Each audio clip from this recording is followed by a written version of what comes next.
Anna Porter didn't cry at the funeral. She stood in black beside the casket, her arms limp at her sides, while the priest mumbled verses she didn't hear. The people who came had good intentions, they always did. Teachers. Parents from school. Neighbors she didn't know by name.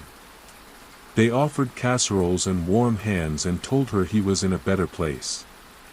But they hadn't heard him screaming. They hadn't seen his little hand slip below the lake's surface. They hadn't stood there, frozen, screaming his name long after the water went still. That was 5 months ago. Now, she was driving down a tree-lined road in a town she'd never heard of before last week, chasing a silence she hoped would hold her together. The house appeared just as the listing described: 2 stories, wooden siding, a stone chimney, and a wraparound porch with flaking white paint. It stood alone at the end of a narrow dirt road, pressed against a thicket of trees dense enough to block out the sky. There were no neighbors. No traffic. No sound at all except for the wind in the pines and the slow ticking of her engine cooling off. Anna sat in the driver's seat, staring at the house for a long time.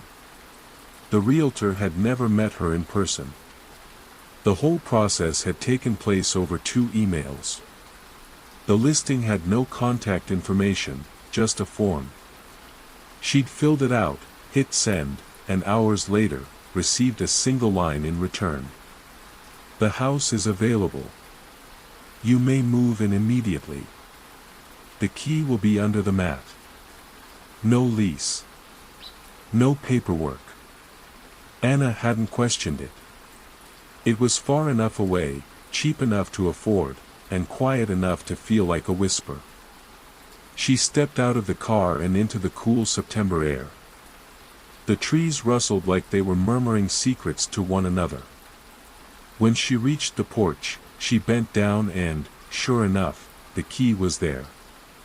An old-fashioned skeleton key, heavy and cold in her palm. The lock turned without resistance. The house welcomed her with silence. Inside, the air smelled faintly of cedar and dust. The floors creaked with each step, but not in an unsettling way, more like the groaning of old bones remembering how to move. The living room was furnished. A low couch, a coffee table, a lamp with a yellowed shade. There was even a vase with dried flowers on the windowsill. Everything was ready. Like it had been waiting for her. Upstairs, she found a bedroom with crisp white sheets already tucked into the bed. The pillows were soft, too soft, like they hadn't ever been used. She checked the bathroom, running water, though it smelled slightly metallic. In the hallway, there was a second door. She opened it slowly, expecting another bedroom. Instead, she found a child's room. Toys were neatly lined on shelves, wooden blocks, plastic dinosaurs, a puzzle half-finished on the rug. The bed was small and made up with bright blue sheets. A baseball glove sat on the dresser, next to a yellow flashlight. Anna backed out of the room and closed the door gently, as if not to wake someone. She hadn't told anyone about Caleb when she applied for the house. No one here knew. That night, she lay in bed with her eyes open. The forest outside whispered softly against the windows. The darkness in the house was thick, heavier than it should have been. And then, just as she was beginning to drift, there was a sound. A splash. Like water. She sat up. Held her breath. Silence. Then, again, closer. A soft, unmistakable splash. Anna stood and walked barefoot to the hallway. The door to the child's room was open. She didn't remember leaving it that way. Inside, moonlight filtered through the curtains. The room was as it had been. The toys untouched. But the rug was wet. Right in the middle, dark, sopping wet, as if someone had stood there dripping. A trail of tiny footprints led from the spot, toward the closet. Anna's voice cracked as she said it. Caleb. The name echoed back at her, hollow and fragile. Her legs felt like they were filled with cement as she stepped forward and gripped the closet handle. She pulled it open. Nothing. Just coats and cardboard boxes. She turned off the light and closed the door. But that night, in the seconds before sleep pulled her under, she swore she heard the sound of water dripping steadily onto her bedroom floor. Anna woke to cold. Not the ordinary chill of an early autumn morning, but the kind of cold that feels unnatural, damp and rooted deep in the walls. Her fingers were stiff, her breath visible in the air. She checked the window. Closed. Locked. Still, something was wrong. The house felt empty in a different way now. Like something had slipped out during the night. She walked barefoot to the kitchen and filled the kettle. The pipes groaned as water flowed. The wet footprints were gone. She checked the child's room again. The rug was dry, the closet shut. Nothing seemed out of place, yet it all felt wrong. The kind of wrong you can't prove. As the tea steeped, she glanced out the front window and noticed something odd. Her car, which she'd parked facing the woods, was now pointed toward the road. Anna froze. She hadn't moved it. She was alone. The keys were still in her coat pocket. Later that afternoon, she drove into the nearby town, just 15 minutes down the winding road. It had one main street, a post office, and a diner with paper menus and linoleum floors. She sat by the window and ordered coffee.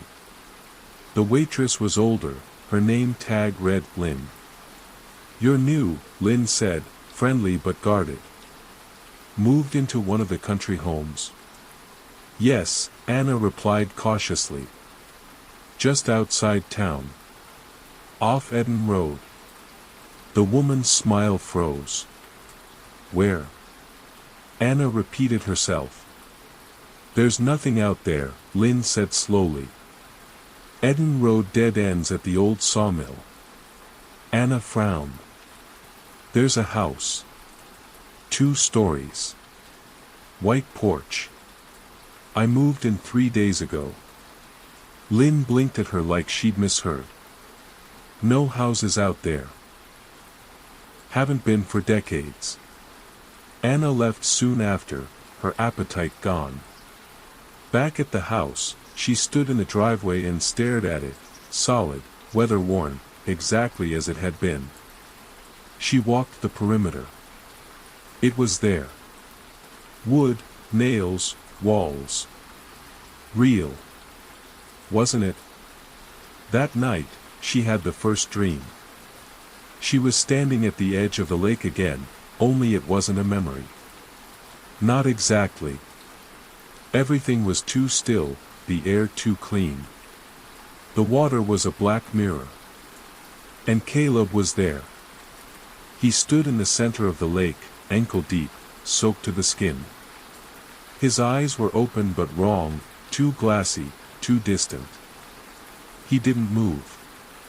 Just stood and stared at her, his lips parted like he was about to speak. But no sound came. Then, slowly, he raised one hand and pointed at something behind her. She turned. And woke up. Sweating. Gasping. Her pillow was damp. But not from sweat. She smelled it immediately. Lake water. Rot. The next morning, she found muddy prints at the foot of her bed. Bare feet. Small. The child's room was different now. The puzzle on the rug was completed. The bed was slightly rumpled, as if someone had slept in it. She started to document everything. A spiral notebook, dated entries, observations. It made her feel sane, methodical. If she could record it, maybe it wouldn't feel like a slow unraveling. September 19th, footprints again. Still damp. Dreamed of Caleb. He pointed at something. I never saw what. September 20th, car moved. Didn't hear it start.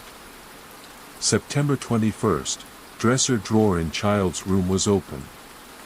Inside, drawing of a house. This house. But wrong. The windows were blacked out. She held that drawing for a long time. It was done in crayon, red, black, and blue. There were stick figures, too. A woman, a boy. Both standing in front of the house. Above the roof was a black sun. She didn't draw it.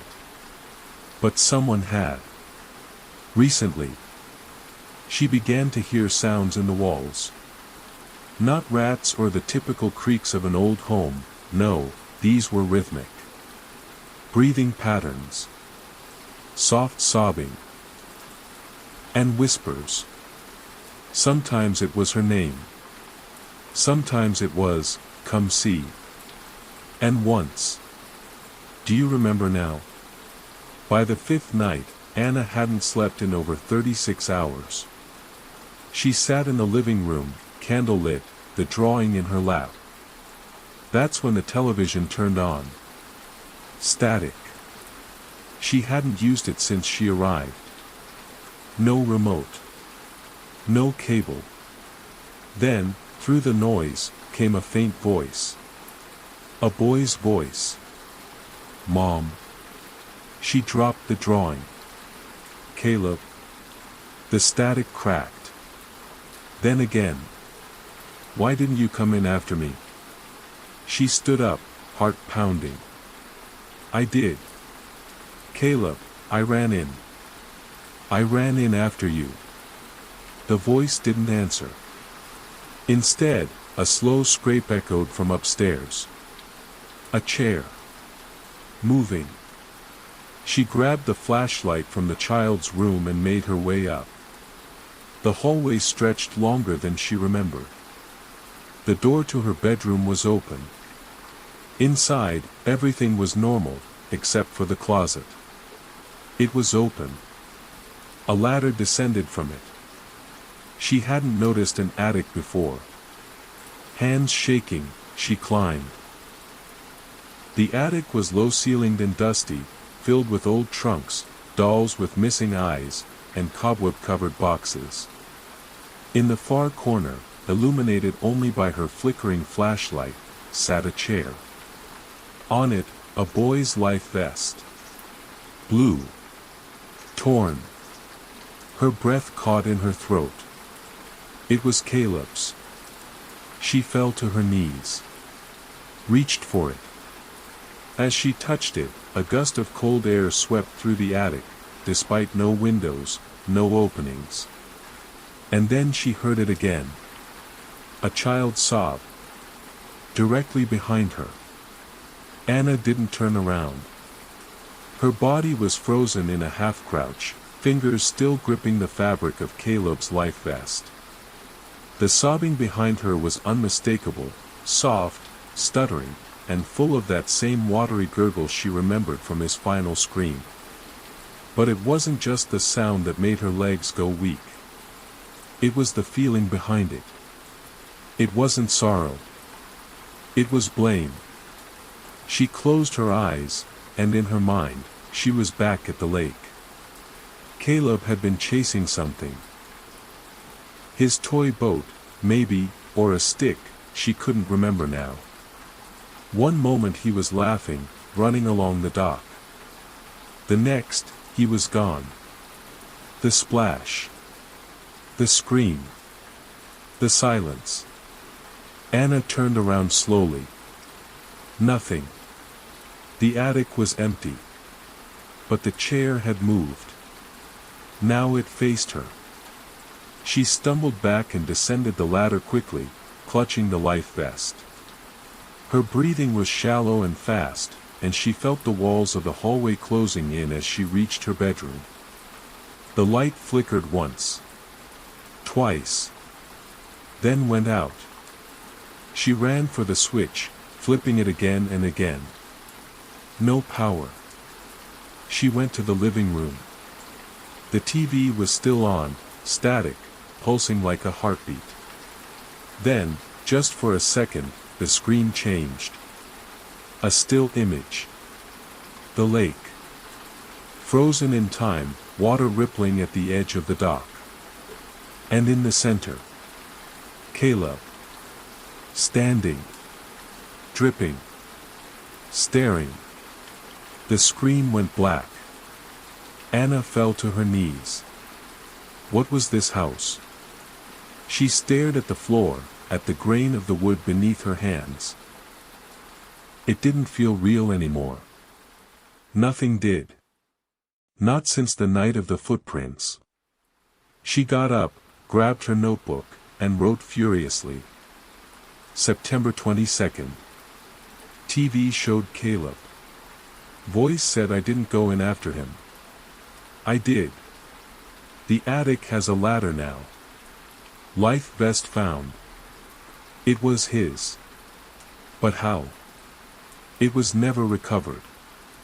Then she drew it. The hallway. The child's room. Her own. The attic. And at the end of the page, in a box, she wrote one question. Where does the house end? That night, she dreamed again. But it was before. The lake, still.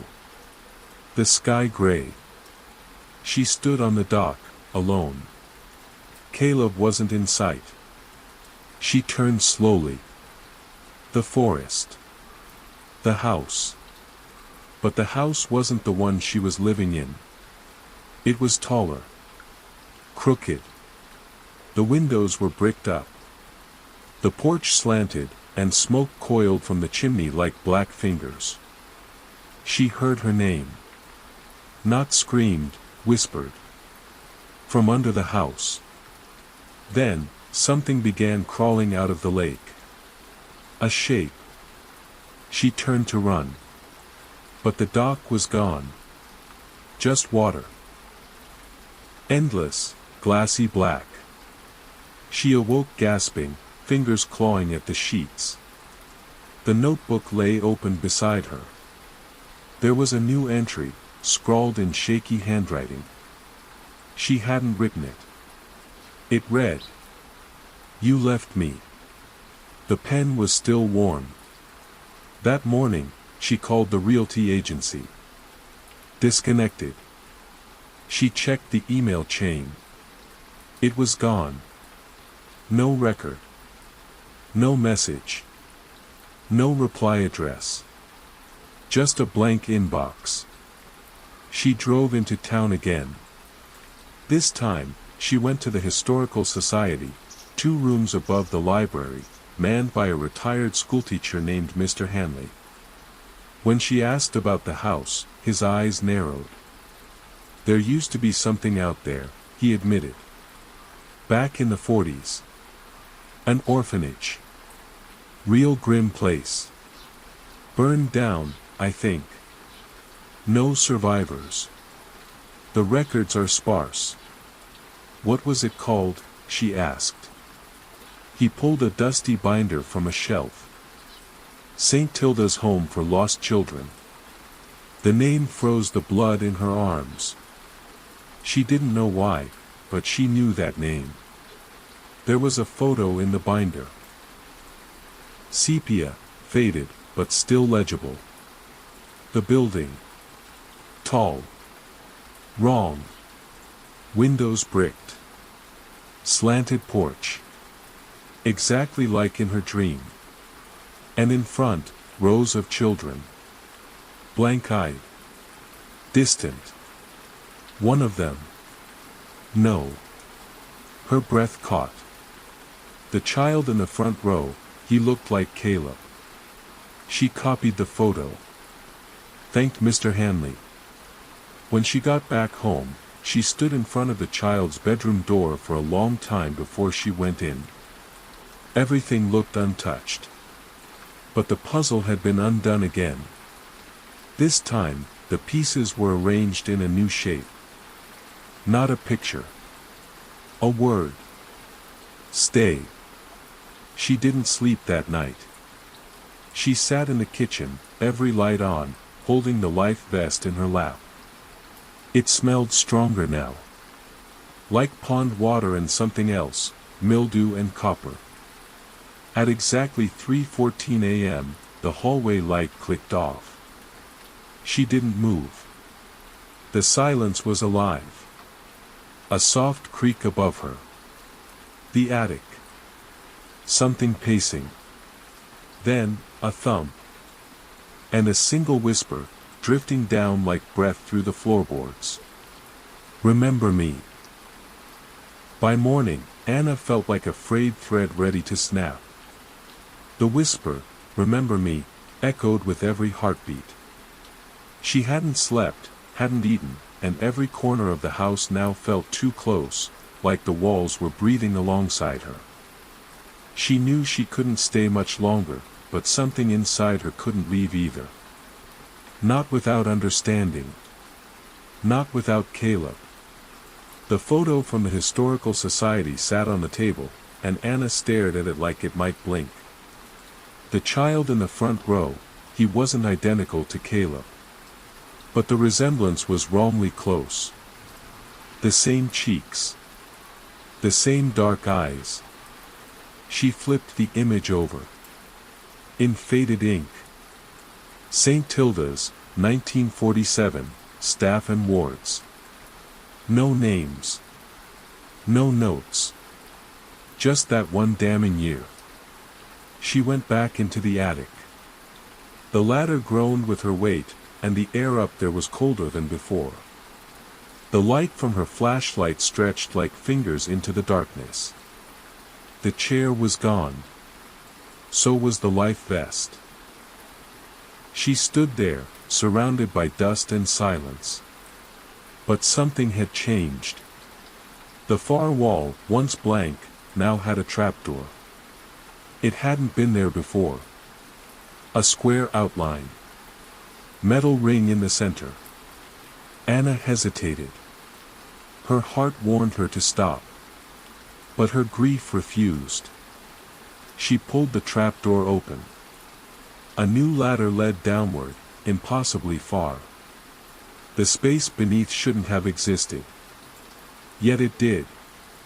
She climbed down into a dark, narrow corridor. Stone walls. Dripping water. The smell of mold and something older. At the far end, she saw a faint light flickering. She followed. The corridor opened into a room, a crude stone chamber, circular, like a forgotten root cellar. In the center was a rusted hospital bed, child-sized. Shackles dangled from the corners. The walls were covered in tally marks, hundreds of them. Thousands. But it wasn't the bed that stopped her breath. It was the drawings. Childlike sketches drawn in charcoal on the stone. A woman, tall and crying. A small boy in the water. A house with eyes instead of windows. And a large black sun looming above them all. One word was carved beneath them. Tilda. And under that, in different, smaller handwriting. She watches. Anna stumbled back. That's when she heard footsteps above her, inside the house. Heavy. Deliberate. Not childlike anymore. Something else was up there. She climbed back up quickly, heart slamming in her chest. The attic was darker now, the light from the ladder below casting monstrous shadows. But the house. The house had changed. The walls were peeling, warped. The air smelled of smoke and old rot. The hallway was longer. Too long. and all the doors were open. Except for one. The child's room. Anna walked toward it. Each step felt like it echoed through water. When she reached the door, she saw something scrawled across it in black crayon. "You forgot me." She turned the handle. Inside, the bed was gone. The toys gone. Instead, there was a small desk with an old tape recorder sitting on top. A single cassette was loaded inside. She pressed play. Static. Then, a boy's voice. "I didn't mean to go out too far. I thought you were coming. I waited and waited. But the water pulled me. And then the dark came." Anna sank to the floor. Tears spilled without resistance. "I tried to scream but it filled my mouth. I heard you. I saw you. But you didn't come in." Then silence. Then the voice again, barely above a whisper. "I'm still waiting, Mom." Anna sat there for hours. The sun rose and fell outside, unnoticed.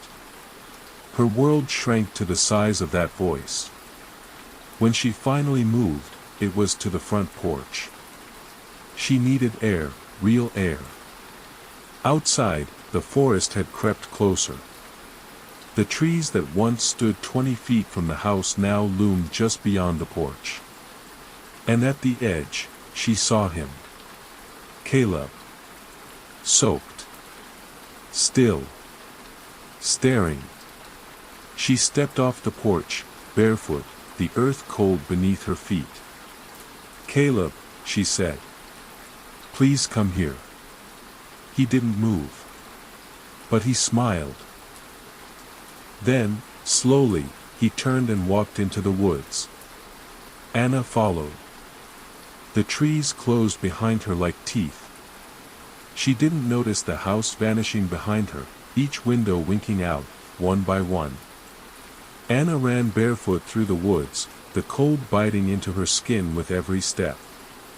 Branches tore at her arms, wet leaves clung to her clothes, but she didn't stop. Caleb was always just ahead, never running, only walking. His small silhouette gliding between the trees. Never looking back. She called to him again and again. "Caleb. Wait. Please, stop." But her voice felt muted here, swallowed by the air like sound wasn't allowed. She didn't know how long she followed him. Time bent in the woods. The sky never changed. The trees grew denser. Closer. And then, suddenly, there was nothing. No forest. No sound. Only a clearing. A perfect circle of earth, dead and black, in the center of which stood a single building. St. Tilda's. But it was wrong, more decrepit than in the photo, and yet untouched by time. The bricks were soot-stained, the windows sealed shut with iron. No doors. No paths. Just a black, rotting cross affixed to the top like a mockery of faith. Anna's legs trembled. Caleb stood at the center of the clearing. Still. Waiting. "I'm here," she whispered. He didn't speak. His mouth opened, but no sound came. Then, slowly, he pointed. Not at the building. At the sky. Anna looked up. There it was. The black sun. It hung above St. Tilda's, massive and impossible. Not casting light, but draining it. The world around her dimmed as she stared at it. Her skin felt cold. Her breath froze midair. And in that moment, she remembered. She remembered the truth. The accident wasn't just a moment of panic. It wasn't just her being too far away. It was her fault. She saw it now. That day at the lake, she had been screaming at Marcus over the phone. Caleb had begged her to play, just 5 more minutes. She told him to go by himself. She didn't even look up. She never saw him fall in. By the time she turned around, it was too late. The phone dropped. The silence. The lake. The stillness. She had left him. Not by force. By choice. Anna collapsed to her knees. Tears fell in waves. "I'm sorry," she whispered. "I didn't mean to, I didn't know, I wasn't." The trees around her began to shake. Whispers filled the air. "You forgot. You left him. You lied." The ground cracked beneath her hands. And from the earth, fingers emerged. Dozens of them. Child-sized. Dirty. Grasping. She screamed, stumbling backward, but the arms pulled her down. Not violently, but like they wanted her to stay. Like they needed her there. Then the door to St. Tilda's appeared. A tall, rusted iron slab. And it creaked open. Inside, only blackness. Caleb stood beside it now. He turned and walked through. "Caleb," she cried. She ran forward. And stepped into the dark. There was no up or down. No walls. No air. Just a corridor of shifting shadow. The door slammed behind her. Gone. In the darkness, something moved. Laughter, high-pitched and hollow. Children. Everywhere. She couldn't see them, but she felt them. Circling her. Breathing her in. Then light. A narrow hallway appeared, made of stone and flickering with lanterns. Anna ran. She passed rooms. Each one worse than the last. One filled with cages. One with a bed of nails. One with a child sobbing in a corner, face buried in its hands. The next door was open. And inside was a woman. Tall. Pale. Hollow eyes. Her mouth was stitched shut with thread. Her hands ended in long, black nails. Anna stepped back. The woman saw her. And smiled, stretching the threads of her lips, tearing them as she began to whisper. "Welcome back, Anna." Anna turned and ran. The hall kept stretching. Then another voice, ahead of her. "Caleb." "Mom." She found him in a room at the very end. Small. Quiet. He sat on a bed, water dripping from his hair. "I didn't want to go in alone," he said softly. "You were supposed to follow." Anna ran to him, dropped to her knees. "I'm here now," she whispered. "I'm so sorry, Caleb. I never should have, I should have looked. I should have listened." He looked at her, and for the first time, he smiled. But it wasn't a child's smile. It was ancient. Wrong. His eyes turned black. And the room went dark. Anna woke up on the kitchen floor. The house was quiet. Still. Had it been a dream? She ran to the front door. Opened it. No woods. No trees. Only a solid brick wall. The house had sealed itself. Trapped. She turned back, and on the wall, written in dripping black paint, were the words. "Now you live here too." Anna stared at the brick wall where her front yard used to be. Her breath clouded in front of her face as the cold settled in around her like a second skin. The sun didn't rise. It had been hours, maybe longer. Time twisted here. Her watch was stuck at 3:14 a.m., the moment the hallway light had gone out the night before.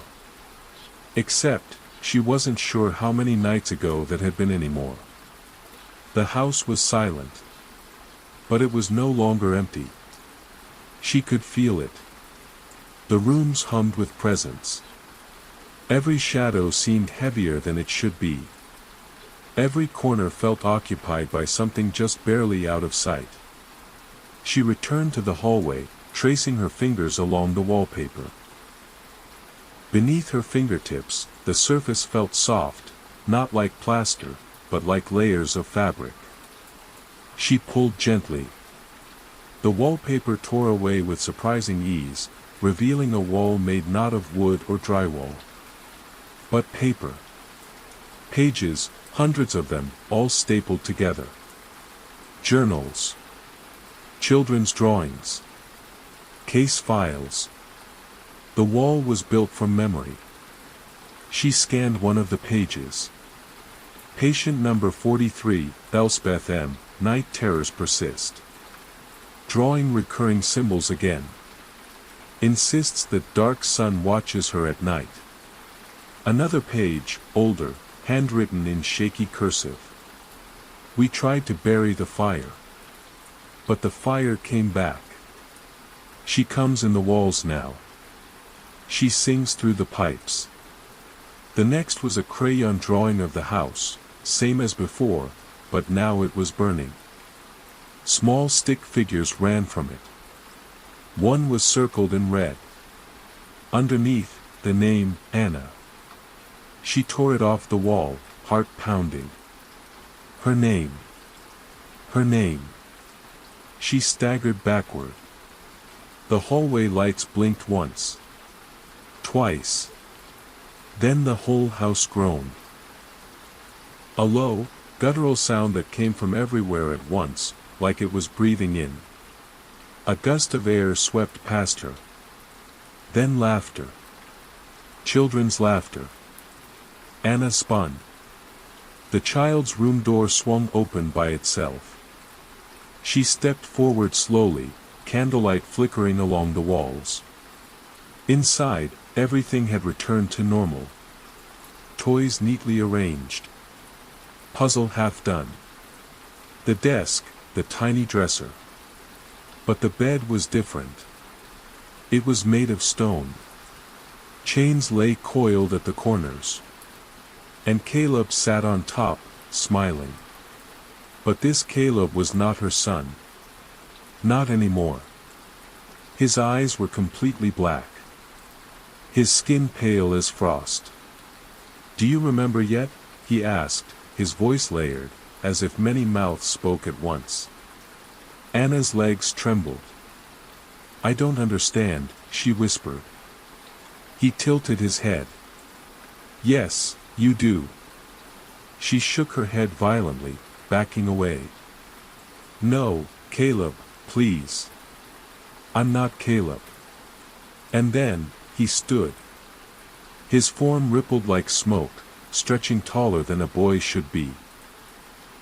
His arms grew long, unnatural, his smile widening past the edge of his face. She ran. Down the stairs. Through the living room. Toward the kitchen. But the house shifted. The hallway extended, doors appearing along both sides. Behind her, footsteps followed. Soft. Bare.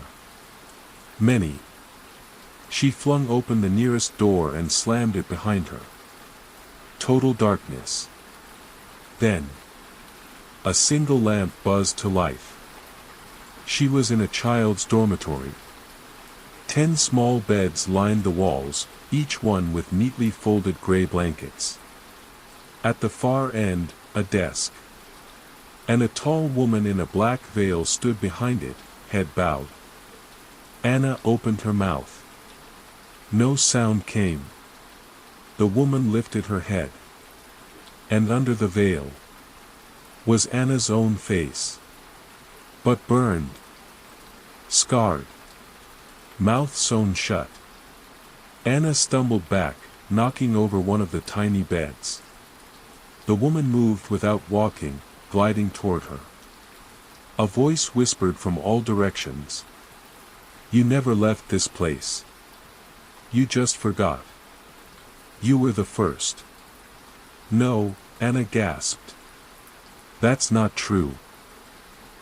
I came here after Caleb, You were the first." The air pulsed. Anna screamed. The room collapsed around her. Wood splintered. Stone shattered. Voices shrieked. Then, silence. She opened her eyes and found herself lying on the front porch. As if nothing had happened. The trees stood still. The wind was gone. The house behind her hummed softly. But the sky was completely black. No stars. No moon.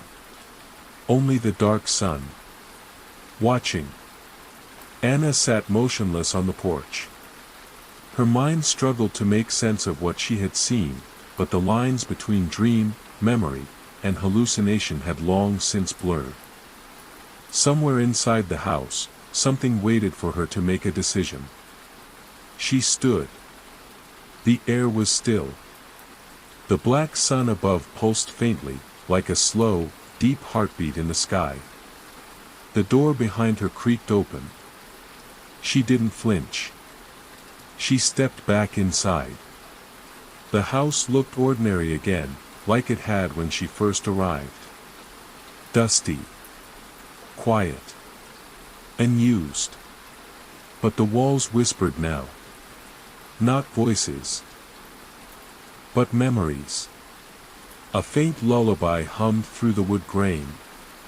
A soft thump of footsteps, always 2 rooms ahead or 1 behind. She followed them. They led her back to the child's room. And this time, there was something new. A mirror. Old, cracked, leaning against the far wall. She approached it slowly. Her reflection looked back, but not quite right. Her eyes were too dark. Her mouth too flat. And behind her, in the reflection only, stood a group of children. Dirty. Thin. Staring. One of them stepped forward. A girl with tangled hair and hollow cheeks. "You forgot us," she said. Her voice was calm. Matter of fact. "I didn't know you," Anna whispered. "I never. You were the first child to survive." Anna blinked. "What?" The girl tilted her head. "You left St. Tilda's when it burned. But part of you stayed. You buried it. Grew up. Had a child. Tried to live." "No," Anna backed away. "That's not possible. I was raised by my aunt. She never mentioned. She couldn't." They erased the records. The mirror rippled. And then it showed her. A memory, not her own, but rooted deep. The orphanage. Burning. Screams. A younger Anna, no older than 5, being pulled from the fire by a man in a long coat. Her face covered in soot. Behind her, children pounding on windows. Trapped. And above them all, on the roof, stood the woman. Tall. Thin. Veil fluttering in the smoke. Watching. "St. Tilda. You saw them burn," the girl whispered. "And you did nothing." "No," Anna said, shaking her head violently. "I was a child. You forgot us."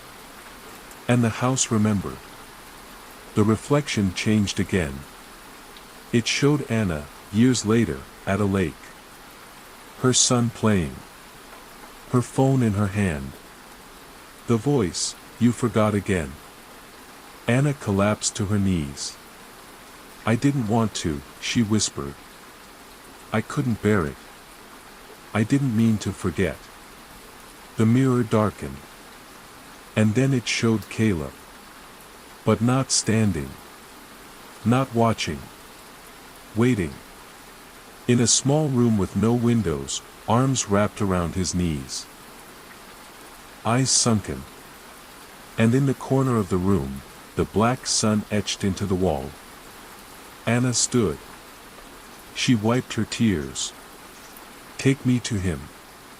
The children in the mirror did not speak. But the wall beside her shifted. A seam appeared. A door. No handle. Just a slot, small, child-sized.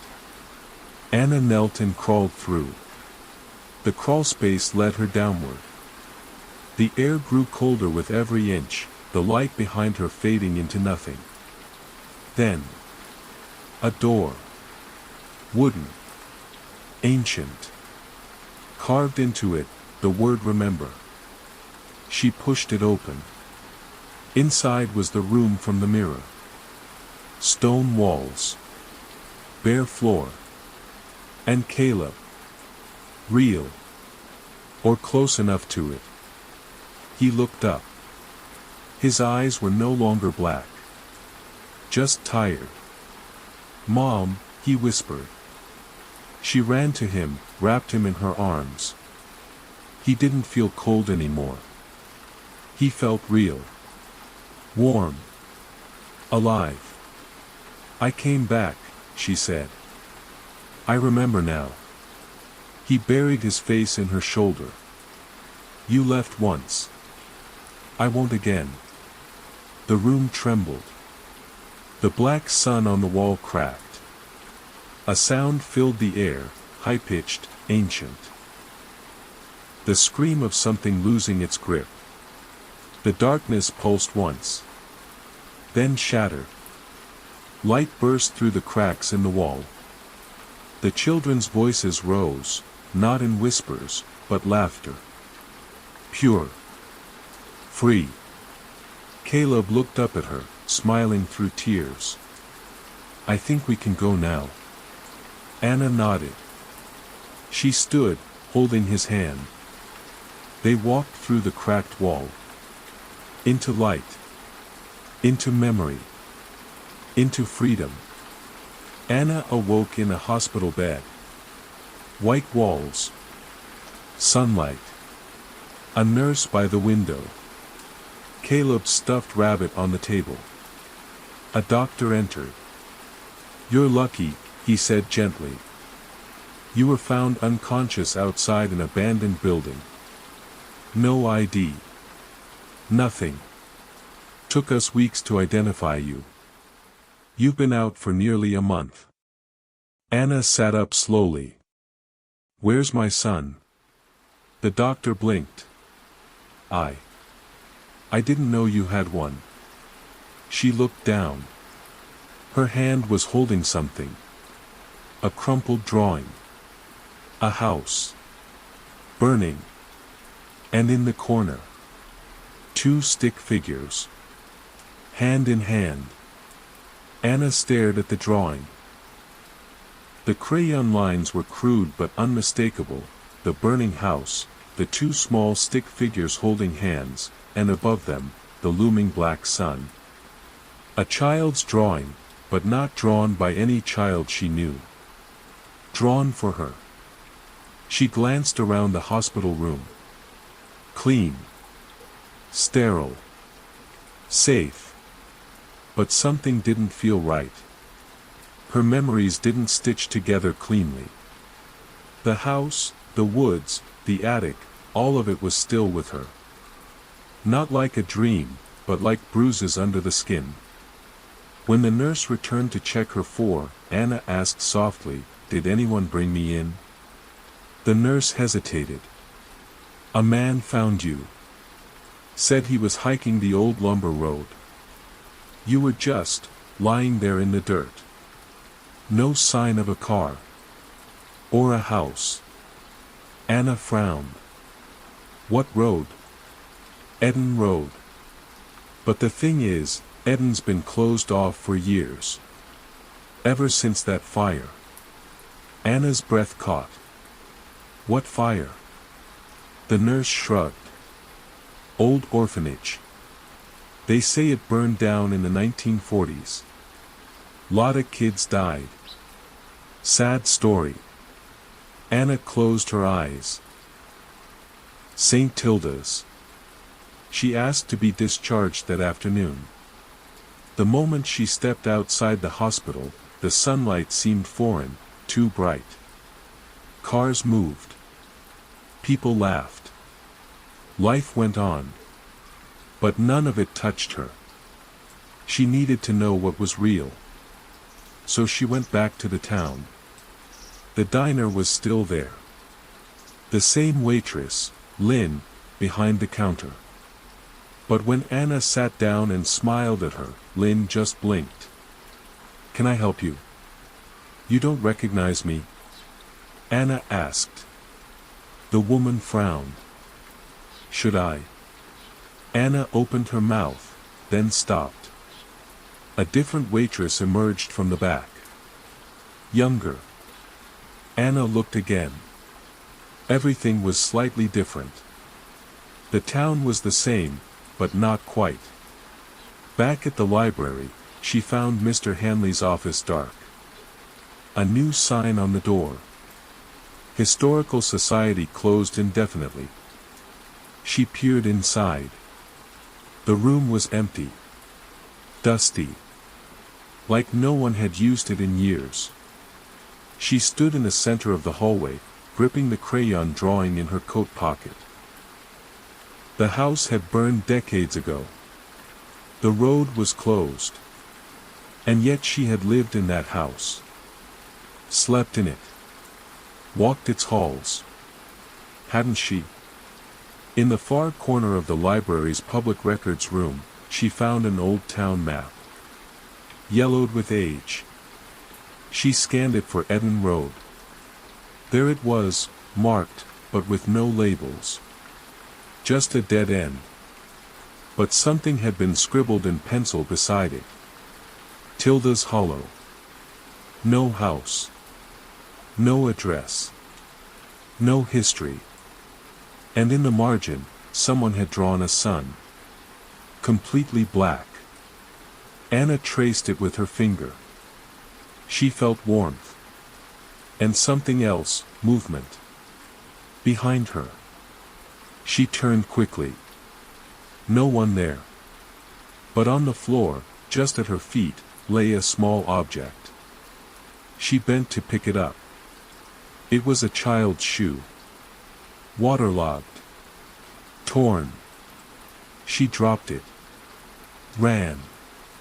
Outside, she sat in her car, trembling. Her phone buzzed.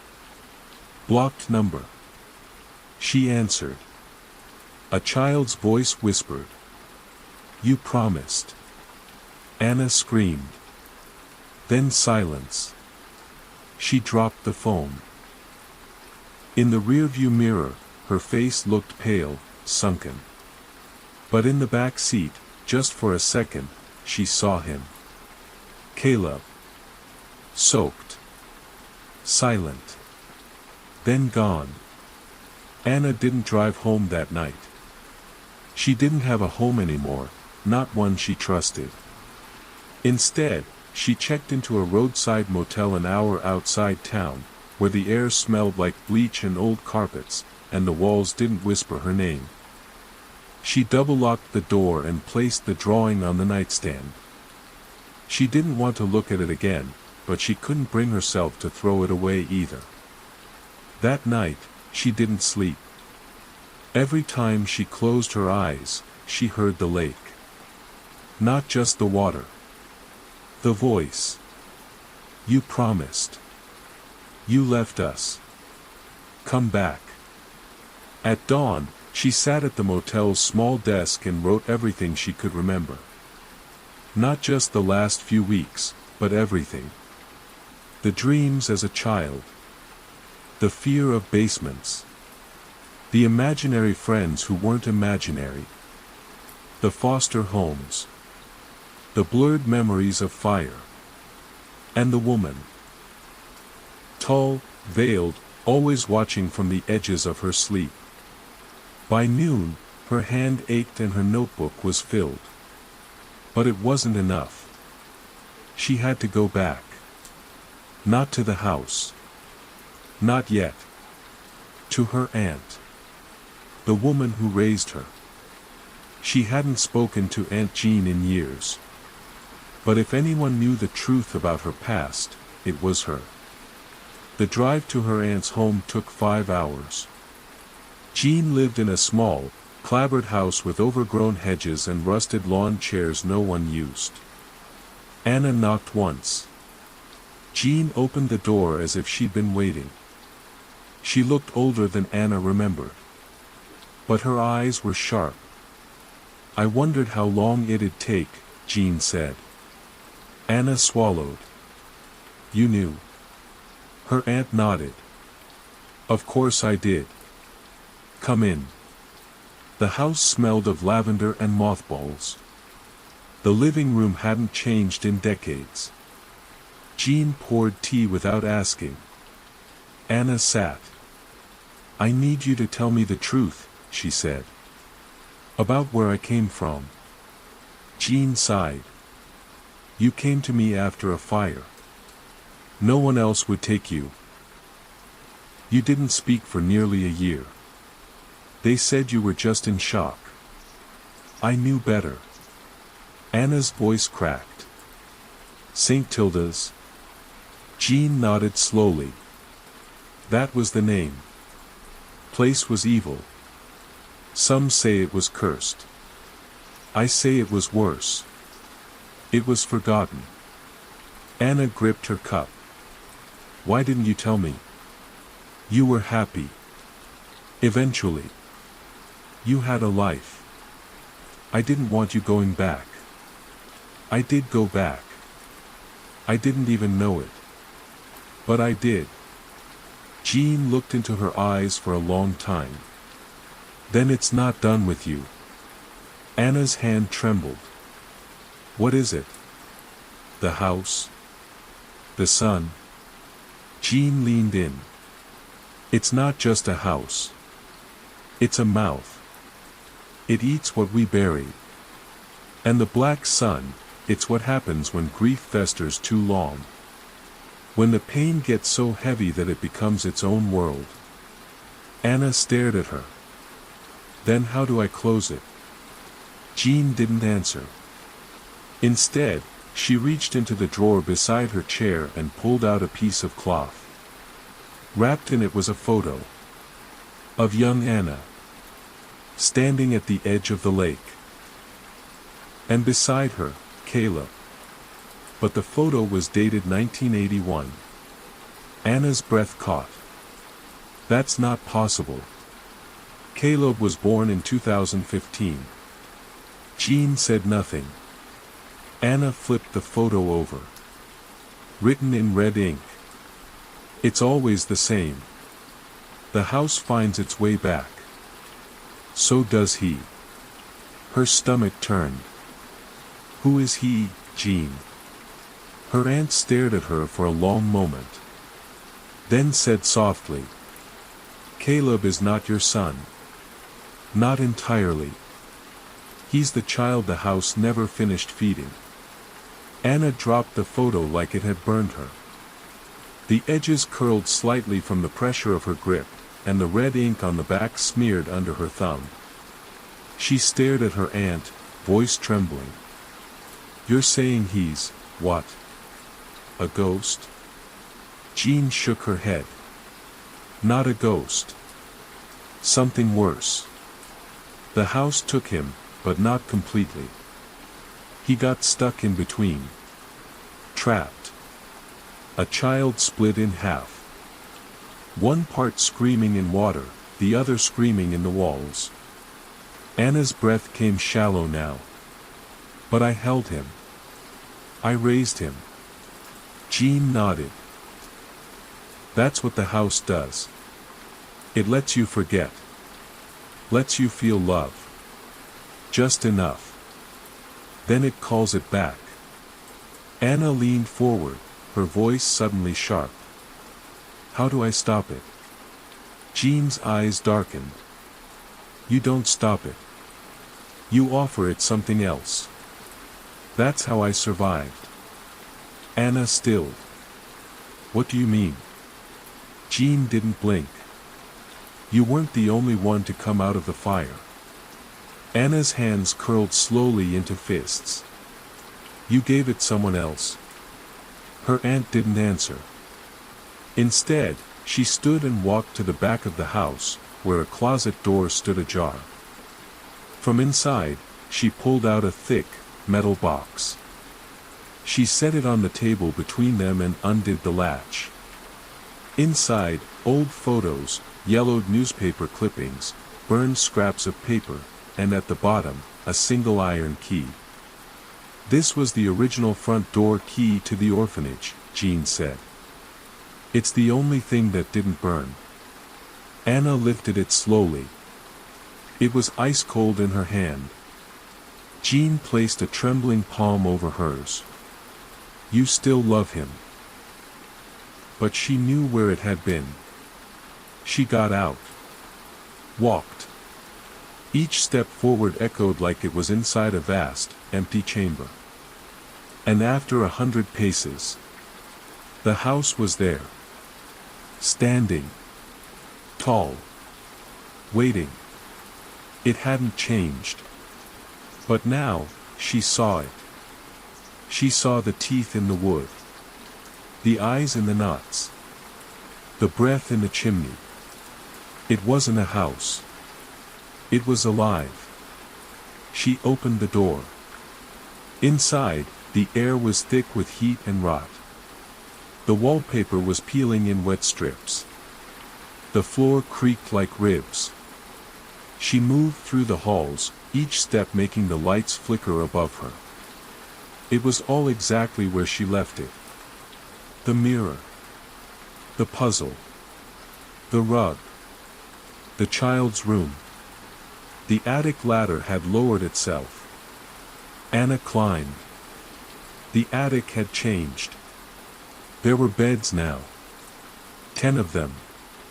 Each covered in dust. Each with a single doll laid neatly on the pillow. And in the center of the room, Caleb. His back was to her. Caleb, she whispered. He turned. His eyes were no longer black. Just tired. And afraid. Mom, he said. She said I had to stay. Anna knelt beside him. You don't have to listen to her anymore. She said if I leave, someone else has to come. Anna's hand went to her pocket. The iron key. She held it out. Then let her take me instead. The house groaned. The walls cracked. And from the floorboards, a voice rose. Agreed. The floor opened. Anna fell. Fell through memories. The lake. The screams. The fire. The orphanage. The burning veil. Jean's voice. Caleb's hand. And then. Darkness. But warm. Not cruel. Soft. Final. When the sun rose again over Eden Road, there was no house. No ruins. No door. Just a boy. Sitting in the grass. Blinking into the light. Alive. And holding a crayon drawing. Of a house. Burning. And beneath it, in a shaky child's hand. Thank you. The boy sat for a long time, watching the sunlight drip through the canopy above Eden Road. He didn't remember how he'd gotten there. He didn't remember his name. But the drawing in his lap, crumpled, streaked with ash and moisture, told him something important. You were saved. He didn't know by who. Only that he'd been held in the dark for a long, long time. And someone had chosen to stay behind.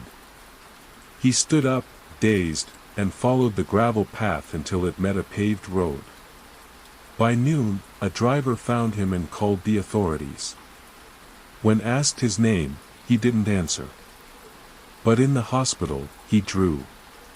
Every day. Dozens of pictures. Of burning buildings, dark suns, black lakes, and a tall woman whose face was always hidden. The doctors thought it was trauma. But some understood better. A few of them had seen the house too. Not all who escaped the house that wasn't theirs stayed free. Some were only delayed. Meanwhile, in the space that wasn't space, where the house once breathed, fed, and waited, a new door creaked open. Wood stretched into shape. Walls stitched themselves from memory and grief. Rooms assembled with uncanny purpose. It was building again. It always did. At the center of it all sat Anna. But she wasn't quite Anna anymore. She remembered everything now, every second in the water, every scream behind the bricks of St. Tilda's, every promise left unkept. She had become part of the house. The part that remembered. The part that warned. She could feel the room stretching beneath her, the children breathing softly in the walls. She saw them now. Not as monsters, but as the forgotten. She walked barefoot through the halls, leaving no sound. Her fingertips trailed across dusty cribs, faded crayon drawings, and name tags no one remembered. She was the new keeper. The house whispered through her now. It no longer needed Tilda. Anna was enough. But unlike Tilda, Anna cared. She didn't let the children suffer.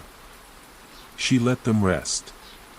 Each night, she would visit a different room, sit at the foot of a tiny bed, and hum the lullaby no one had sung her. Her voice filled the rafters. And for a while, there was peace. Back in the real world. Years passed. The boy was adopted by a kind couple in a quiet town. He never remembered his name, so they gave him a new one. Ben. He grew up quiet. Sensitive. Always sketching. Always watching the sky. He stayed away from lakes. He refused to sleep without a nightlight. But he was safe. Until he turned 12. That night, he had a dream. A hallway of doors. A tall woman walking slowly beside him. He couldn't see her face. But she reached out and took his hand. Soft. Warm. She led him to a single room. Inside, a mirror. He looked into it. And saw her. Anna. She smiled gently. You're okay now, she said. He woke up crying. But he wasn't afraid. He felt known. That morning, Ben walked into the kitchen and sat at the table. His mother poured him cereal and kissed the top of his head. What did you dream about, sweetheart? He paused. Then said, softly. A house. But it's gone now. And outside, the wind passed through the trees along the far hill, where no one had built in decades. Where no paths went. Where only some people still felt a presence. A memory. Or maybe a promise. Ben's dreams didn't stop. As the years passed, they only grew more vivid. He dreamed of hidden staircases and trapdoors in his school. Of closets that breathed. Of voices whispering through the vents at night, voices calling him by names he didn't know but somehow remembered. He began to draw without meaning to. Not just during the day. He'd wake up to find sketches on his desk, under his pillow, once even taped to the window. Always the same theme. A house with no address. A tall woman. Children with empty eyes.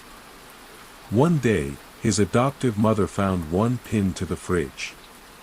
It showed her, burning. She folded it up without saying a word, but that night, Ben heard her crying through the walls. By the time he was 16, the drawings had turned into blueprints. He didn't know where they came from. But he couldn't stop making them. He stopped going out. He began walking in his sleep. Sometimes, he'd wake up at the edge of the woods behind their home, mud on his feet, fingers black with charcoal. One morning, he found himself standing in front of a house. It wasn't real. Couldn't be. It was smaller than the one in the drawings, no windows, just a door, but it hummed. He stood frozen. Then a woman's voice whispered behind him. "Welcome back." He turned.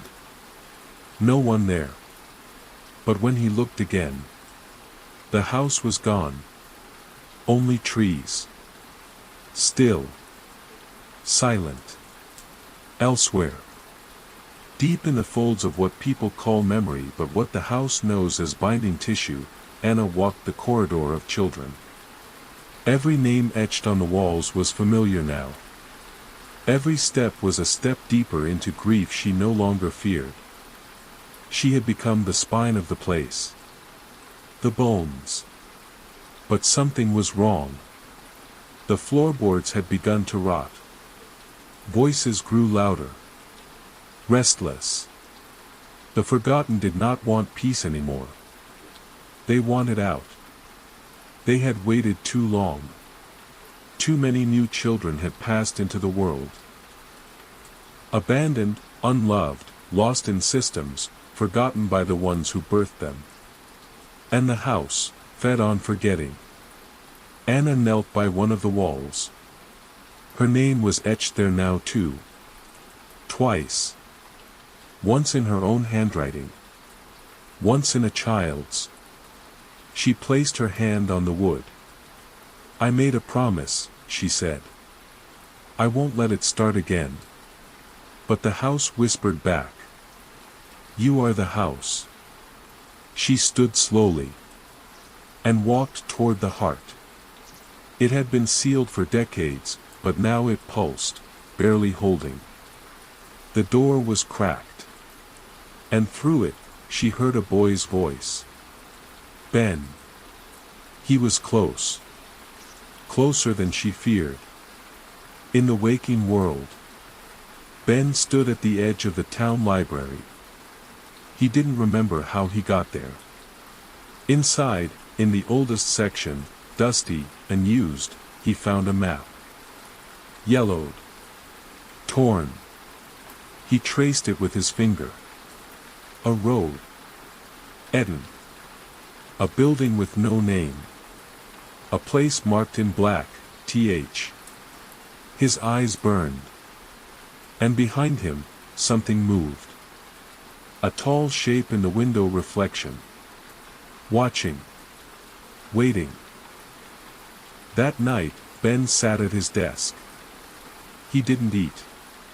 Didn't sleep. Just drew. The same shape again and again. A spiral. A maze. A house that always folded back into itself. And in the center.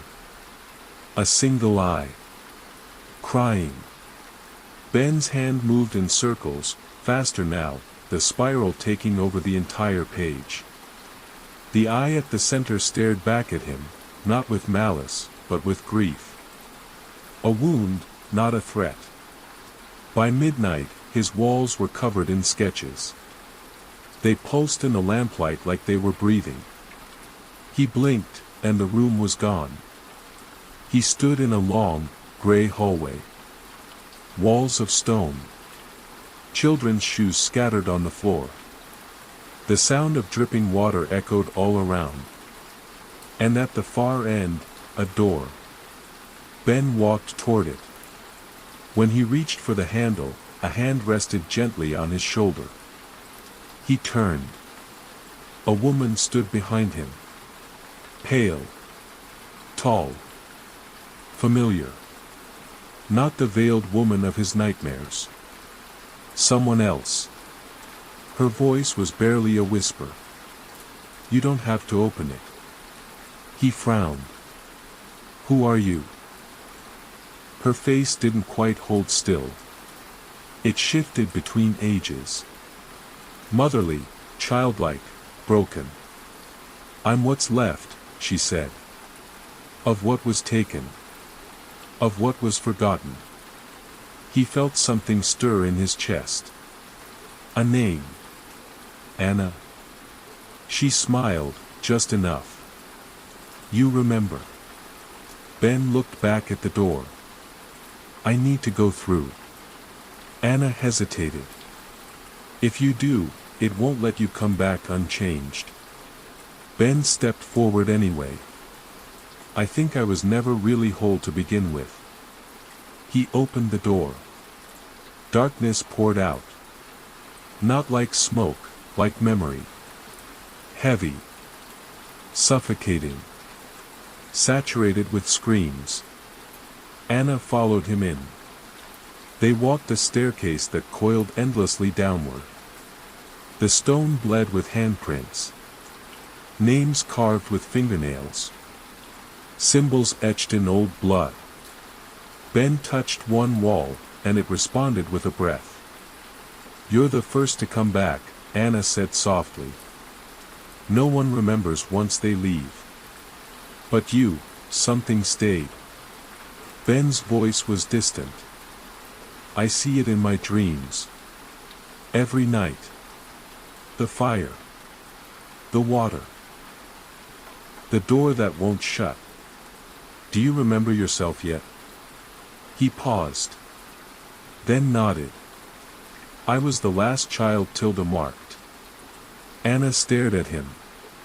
"That's not possible. You weren't even alive," he said.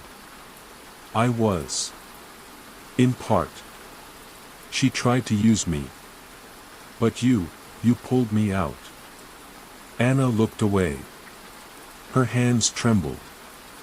"I thought I saved you." "You did," he said. "But not all of me. The rest of me is still in the house. And it's hungry." They reached the bottom. A door waited. No handle. Just the shape of a hand burned into the wood. Ben pressed his palm into it. The door opened. Inside, a cathedral of weeping walls. Children hung in picture frames, still, silent, watching. The house's heart beat slowly above. A massive, black sun suspended from chains. Under it, the veiled woman. Saint Tilda. Her veil was gone. Her face was smooth. Featureless. White as bone. No eyes. No mouth. Just silence. Ben stepped forward. "You took too much." The walls shivered. The children in the frames began to murmur. Anna placed a hand on Ben's shoulder. "She can't speak. She never could. That's why she fed." The house was her voice. Ben reached into his coat pocket. He pulled out a crumpled drawing. The one he'd made when he was barely 5. Of the house. Burning. And in the center of it, his name. He held it up. "I remember now." Tilda stepped back. For the first time, she feared. The walls screamed. The sun above cracked. And Anna whispered.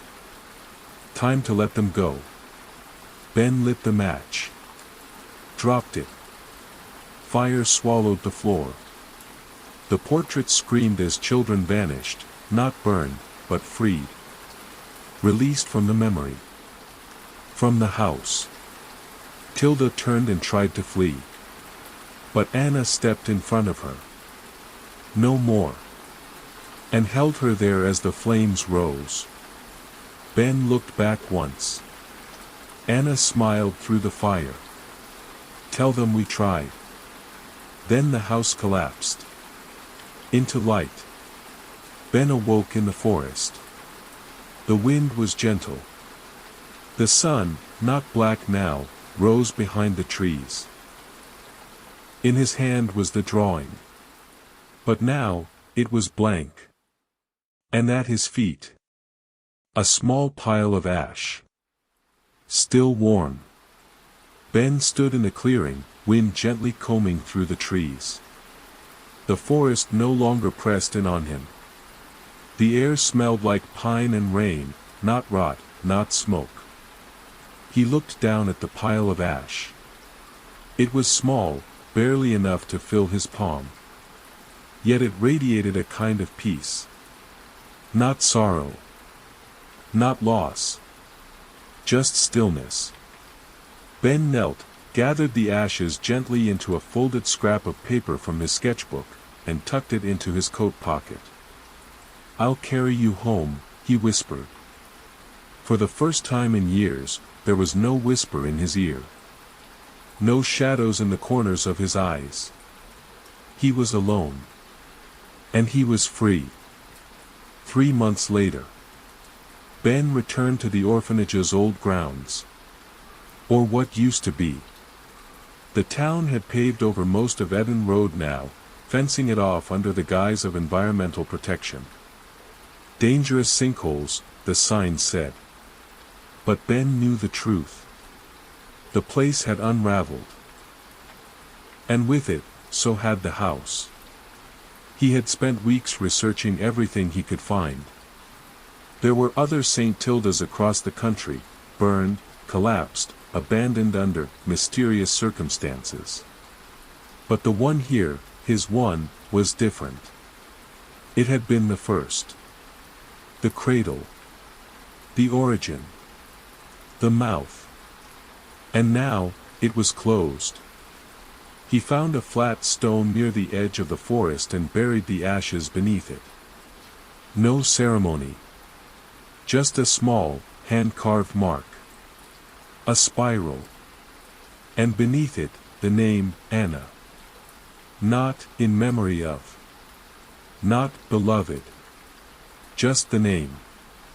Because it was enough. She had done enough. Ben no longer dreamed of fire. He still drew, but the shapes were different now, soft hills, bridges over rivers, birds in flight. And sometimes, he painted children. Smiling. Running. Whole. He never explained the figures to anyone. But once, during a school art exhibit, a teacher paused at one of his paintings. A tall woman stood in a field surrounded by children. Her hands open, her expression peaceful. Behind her was a house, not burning, not weeping, just fading. "I like this one," the teacher said. "What's it called?" Ben thought for a long moment. Then said, "The one who stayed." But far away. In a forgotten basement of a condemned church on the outskirts of another quiet town. A door creaked. It hadn't moved in decades. Dust scattered. And behind it, paper walls. Blank. Waiting. Not all the house had burned. Because not all grief ends. Some sorrow burrows deep. And if you forget it long enough. It began with a knock. Ben had just turned 18. He was living in a small upstairs apartment above a bookstore, working evenings at an art gallery. Life had become quiet. Manageable. He hadn't dreamed of the house in almost a year. He believed it was over. Then, 3 knocks. Soft. Deliberate. They came just after midnight. Not on the front door. From inside the closet. Ben sat up slowly in bed, heart drumming. He waited. It didn't come again. But in the morning, when he opened the closet to grab a coat, he found a paper. Folded. Yellowing at the corners. A drawing. Done in crayon. The house. It was back. But now, it was different. Taller. Narrower. Off balance, as if built in a rush. And in the background, faint but visible, children's faces in the windows. Ben stared at the drawing for a long time. Then turned it over. One word was scrawled on the back. Help. He knew he shouldn't. He knew. But the memory of Anna's ashes in his pocket, the silence she bought him with her own name carved into fire, it wouldn't let him rest. If someone else was calling from that place, he had to go back. Ben returned to the town near Eden Road.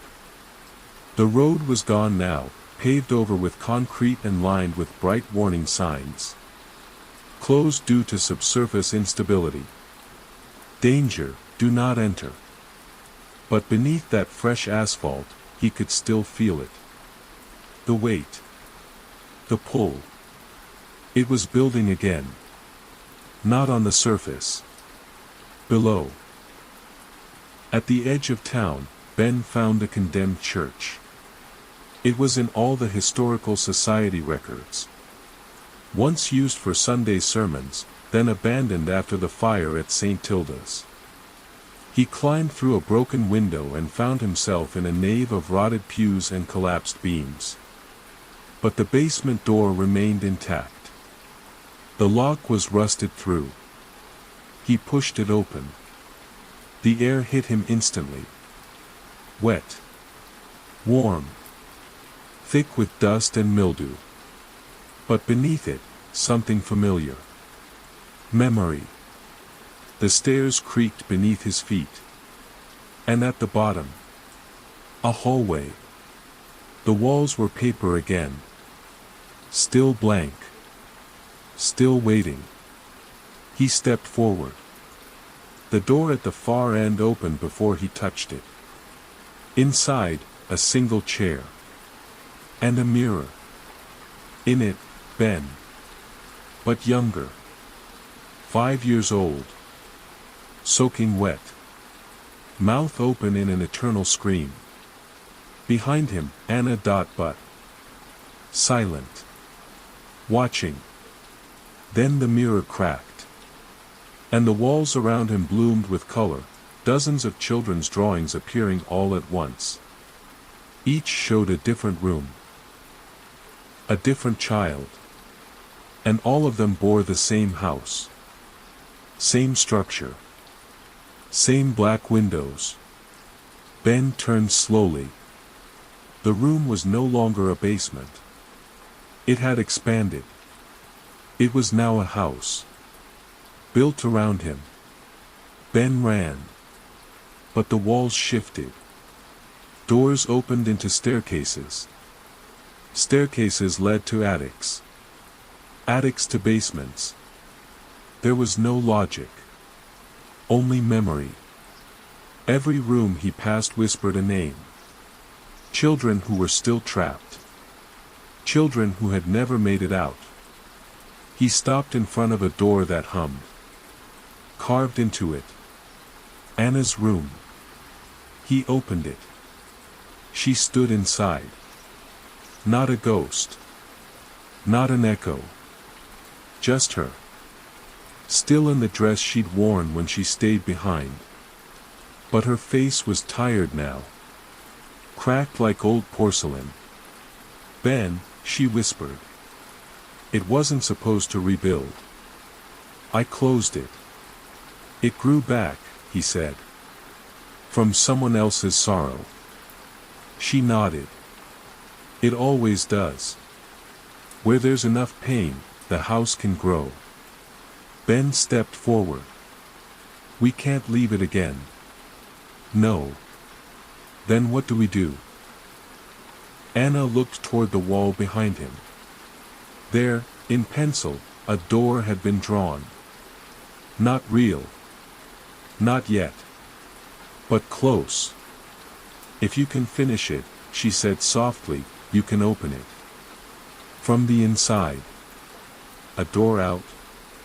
A door through. He took out his pencil. And began to draw. Ben drew with his hand trembling, tracing careful lines across the soft paper wall. It wasn't like the other sketches. This wasn't a vision or a memory. This was something new, a door that had never existed in any version of the house. A door made not of grief, but choice. Each stroke brought sound, low creaking, as though the house felt it and feared it. Anna stood behind him, watching. It can't feed if we open something it didn't make. Ben finished the arch. He stepped back. The drawing shimmered, then peeled open. Behind it, a corridor made of light. White walls. Wooden floor. Sunlight through tall windows. No voices. No screams. It was quiet.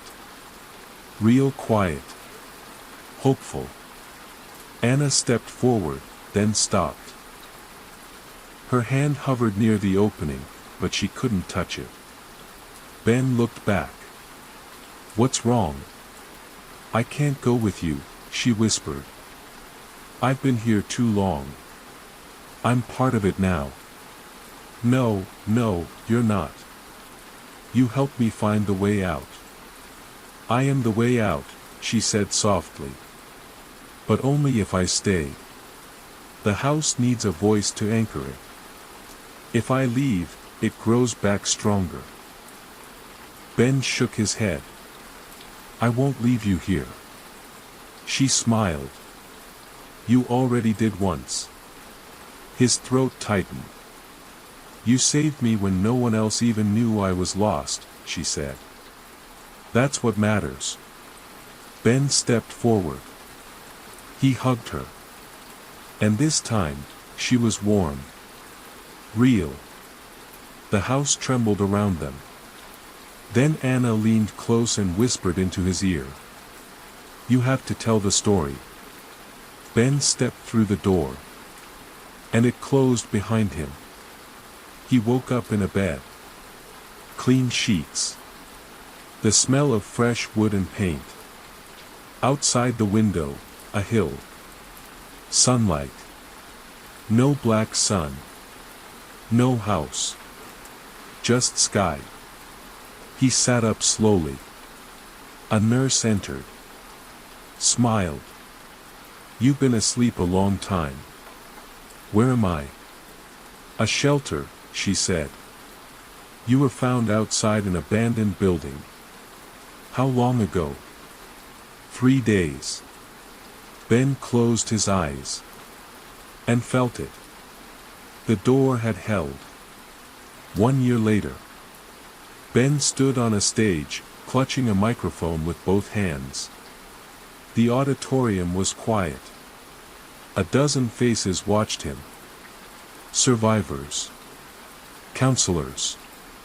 Listeners. He told them everything. Not just the fire. Not just Anna. Not just St. Tilda's. He told them about the grief that builds when no one listens. The stories that get locked away. The pain that becomes architecture. And how houses can remember. But people can, too. At the end, no one clapped. They just sat in silence. Some cried. Some stared. One boy, about 10 years old, raised his hand. Is it really gone? Ben paused. then answered honestly. For now. The boy nodded. And drew a spiral on the corner of his notebook. But this one didn't twist inward. It twisted out. The auditorium emptied slowly, one life at a time, carrying the story away like embers in cupped hands. Ben sat on the edge of the stage long after the crowd had gone. That boy's spiral still lingered in his mind, its form different. Hopeful. But spirals, Ben knew, could turn in any direction. They could lead out. They could also lead back. Over the following months, Ben spoke often. Schools. Recovery centers. Youth shelters. Places where silence grew thickest. He never said the word haunted. Never mentioned black suns. But those who needed to understand, always did. He taught them to draw their own doors. Not perfect ones. Just true ones. And still. At night, the dreams crept in. Not like before. Not violent. But like echoes. Whispers through the drywall. Creaks under warm floorboards. A faint sob behind the mirror. And always. Anna's voice. You have to tell the story. He did. But it never felt finished. Then, one night, Ben found an envelope taped to his door. No return address. Inside, a photo. A familiar house. Not identical. But close. Newer. Modern. But something about the roofline, the windows. It had grown again. Not from him. But through someone else. On the back, scrawled in pencil. We hear them again. Come. Ben packed a bag. Not with weapons. Just with pages. Dozens of them. Drawings of the house as he remembered it. As others had described it. As it had been. And tried to become again. This time, he wasn't going back to burn it. He was going back to build the ending. He arrived just before dawn. A small town in another state. Mountains on the horizon. He stood on the sidewalk and stared. The house was new. Unassuming. Clean siding. Trimmed hedges. But the windows were all dark. No curtains. Just shadow. He stepped forward. The air shifted. The lawn grew colder. A child stood on the porch. She couldn't have been older than 9. Barefoot. Pale. Ben recognized the expression. I know something you don't want to believe.